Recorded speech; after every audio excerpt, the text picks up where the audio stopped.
Vamos verificar a resposta da interatividade? Que evento abriu espaço para o movimento ambientalista e a conscientização pública da fragilidade ambiental perante a intervenção humana? Alternativa correta? Alternativa C. Lançamento do livro Primavera Silenciosa, de Rachel Carson, em 1962. Então foi a partir do livro dela que a população comum, né, não eram apenas os acadêmicos e cientistas, que tinham noção a partir de então sobre esses problemas ambientais que estavam ocorrendo no planeta. A partir de agora eu vou apresentar para você alguns desses fóruns mundiais, alguns desses debates e congressos que ocorreram ao longo da história. Em 1968, o chamado Clube de Roma, na Itália, nasceu como uma organização informal. E, na época, deixou clara a necessidade de investir em uma mudança radical na mentalidade de consumo e procriação. Então, era uma reunião aí, um clube, né, como eles chamavam, de diversos atores sociais, de diversas pessoas que se engajavam nesse projeto. Cientistas, educadores, políticos, pessoas ligadas à indústria, discutiram problemas relacionados ao consumo, industrialização acelerada, né? Todos esses problemas que eu apresentei nos outros blocos, esgotamento de recursos naturais, rápido crescimento demográfico. Essas questões preocupavam essas pessoas que estavam debatendo, estavam se reunindo para conversar sobre esses temas. Já se estava tendo essa organização entre as pessoas, né? Isso é muito importante, porque não adianta só as pessoas saberem do que está acontecendo, e sim é mais importante que as pessoas se mobilizem e se reúnam para conseguir alterar e modificar a história, modificar esses problemas que estavam ocorrendo. No início da década de 70, agora fazendo um paralelo com o Brasil, né, o que estava ocorrendo no Brasil, o regime militar era muito forte aqui na época. Ele ganhava força com um modelo econômico em que se privilegiavam as relações capitalistas de produção. E esse movimento ambientalista era visto como opositor ao progresso, não era visto com bons olhos. Então, o movimento ambientalista no Brasil demorou um pouco mais para ganhar força. Foram abertas as portas para a indústria de potencial poluidor nessa época, consolidando o começo da história da degradação ambiental no Brasil, a partir da década de 70. Nessa época, também aqui no Brasil, foi criada a SEMA, Secretaria Especial do Meio Ambiente, e Paulo Nogueira Neto era a pessoa que estava à frente dessa secretaria, era o secretário responsável. Então, como eu mencionei, esse movimento ambientalista no Brasil era visto como inimigo do progresso, pois assumia a posição contrária ao regime em vigor, que era, né, visava o lucro, não estava preocupado nessa época o movimento, né, o regime militar não tinha essa preocupação com o meio ambiente, para eles isso aí era secundário. Então foi uma grande batalha, né, para que o movimento ambientalista no Brasil criasse força. Foi mais para frente, década de 80 e 90, que realmente começou a crescer o movimento ambientalista no Brasil.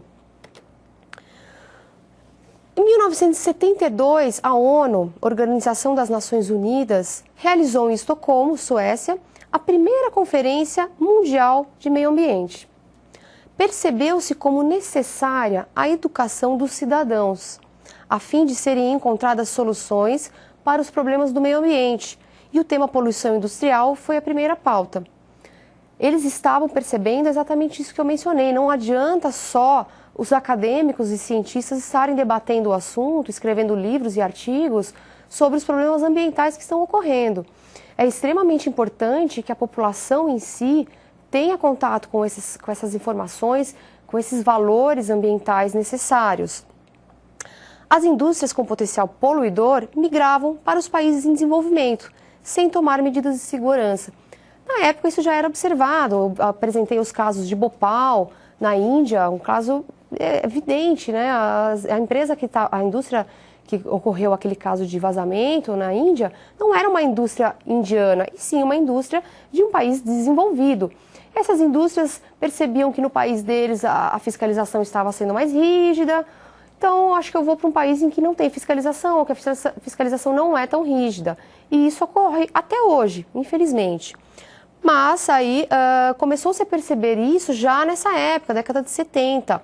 E nesse congresso, primeiro congresso aí, primeira conferência mundial do meio ambiente, isso já foi colocado em pauta. As indústrias com potencial poluidor migravam para esses países em desenvolvimento, pois lá não havia fiscalização, como no país em que eles estavam vindo de origem. Continuando aí esse histórico de fóruns mundiais, né, congressos, conferências, em 1975, em Belgrado, na Iugoslávia, houve o Seminário Internacional sobre Educação Ambiental, que gerou aí a Carta de Belgrado. Apresentava o quê? Um novo tipo de educação, a necessidade de um novo tipo de educação, que a educação requer um novo e produtivo relacionamento entre estudantes e professores, entre a escola e a comunidade, entre os sistemas educacionais e a sociedade. Era necessário apresentar uma nova educação em que houvesse um diálogo maior entre todos esses atores, né, entre os sistemas educacionais e os estudantes. Era importante que houvesse um diálogo maior. A educação ambiental contínua, voltada para os interesses nacionais, integrada a diferenças e multidisciplinar. Apresentou-se aí, nessa ocasião, essa necessidade de cada região vai ter uma característica específica e, portanto, uma necessidade específica. É importante, sim, que a educação ambiental seja propagada globalmente, né, as pessoas, esses valores ambientais e ecológicos, porém, cada região vai ter a sua especificidade, cada região vai ter as suas características e as suas necessidades em determinado momento também da história, né? E também essa questão da multidisciplinaridade foi importante que veio à tona nessa época. A questão ambiental não é uma questão apenas do estudo de ciências, não, é uma questão do estudo, é uma coisa interdisciplinar, né, multidisciplinar, pois ela vai abranger diversas disciplinas. A geografia também vai ser afetada, pode ser afetada por tudo isso, né, por todos esses problemas ambientais, a saúde das pessoas.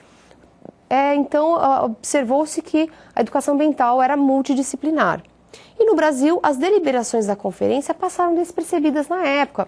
Como eu mencionei, na década de 70, o regime militar ainda era muito forte e não permitia espaço para esse movimento ambientalista. Em 1977, em Tbilisi, na Geórgia, houve o primeiro Congresso Mundial de Educação Ambiental, conhecido como Conferência de Tbilisi. Vou te pedir mais uma vez para você pegar sua canetinha marca-texto aí, grifar essa conferência, esse evento aí, Conferência de Tbilisi, muito importante, pois as definições, objetivos, princípios e estratégias para a educação ambiental foram apresentadas nessa conferência e são utilizadas até hoje. Essa conferência é considerada muito importante para a educação ambiental. Por esse motivo, essas definições e essas metas traçadas são utilizadas até hoje na educação ambiental. Então, grife aí nos seus slides, no seu livro-texto, essa questão é muito importante.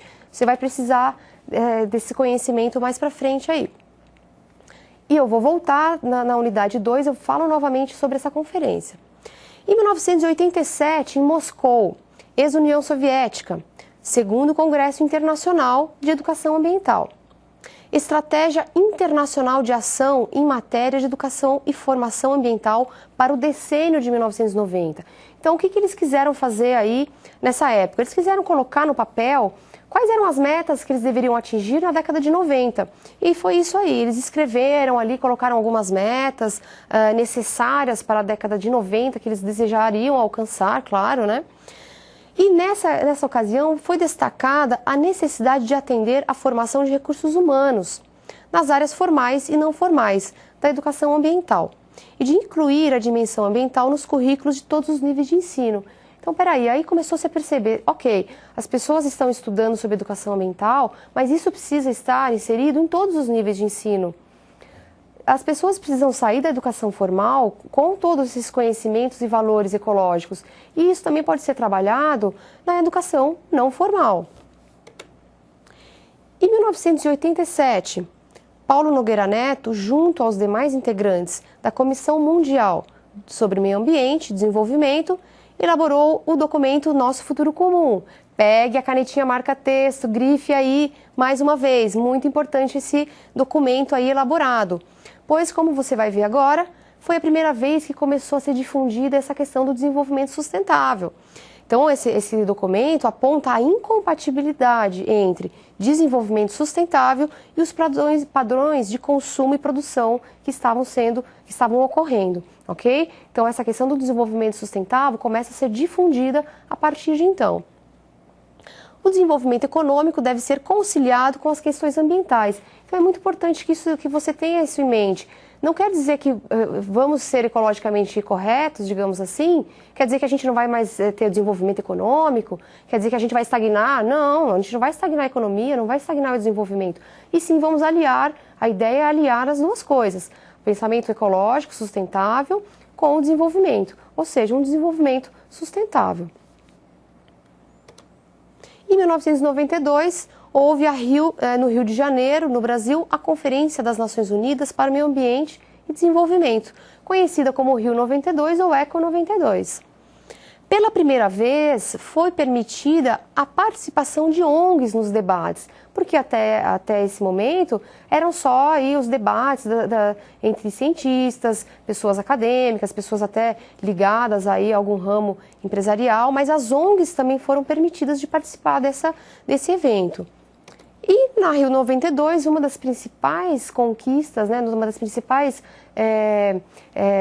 coisas que sobraram, que restaram aí dessa conferência foi a Agenda 21. Isso foi amplamente divulgado pelas instituições, de ser interessante de ser desenvolvido nas instituições. Considerado o resultado mais significativo da Rio 92, por abranger uma grande quantidade de temas e proporcionar um plano de ação para que o desenvolvimento ocorra vinculado à preocupação ambiental. Então, propôs-se, né, que as instituições, escolas, bairros, que todos tivessem essa Agenda 21, todos planejassem como eles gostariam que ocorressem aí, que fossem desenvolvidas atividades nesses ambientes. Claro, sempre pensando aí na questão ambiental. Em 1997, em Kyoto, no Japão, aquele famoso protocolo de Kyoto, lembra que ficou muito famoso, né?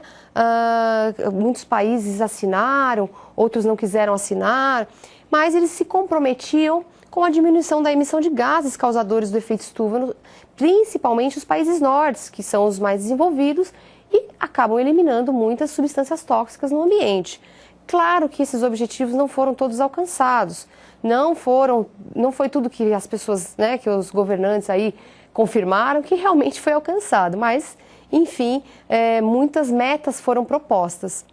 Em 2002, houve ainda, em Joanesburgo, na África do Sul, a Conferência das Nações Unidas para o Desenvolvimento Sustentável. Porém, essa conferência ocorreu após o atentado de 11 de setembro. Então, imagine que ela não saiu muito do papel, realmente, foi muito falado sobre esse atentado e a questão ambiental aí não houveram grandes avanços nessa época. Vamos à interatividade, então? O delineamento de boa parte dos princípios norteadores da educação ambiental se deu durante: alternativa A, Primeira Conferência das Nações Unidas para o Meio Ambiente, em Estocolmo, 1972. Alternativa B, o Seminário Internacional sobre Educação Ambiental, em Belgrado, em 1975. Alternativa C, a Conferência das Nações Unidas para o Meio Ambiente e Desenvolvimento, ECO 92. Alternativa D, a Conferência das Nações Unidas para o Desenvolvimento Sustentável, em Joanesburgo, 2002. E, alternativa E, o Primeiro Congresso Mundial de Educação Ambiental, em Tbilisi, 1977. Então pense um pouquinho, daqui a pouco a gente volta com a resposta.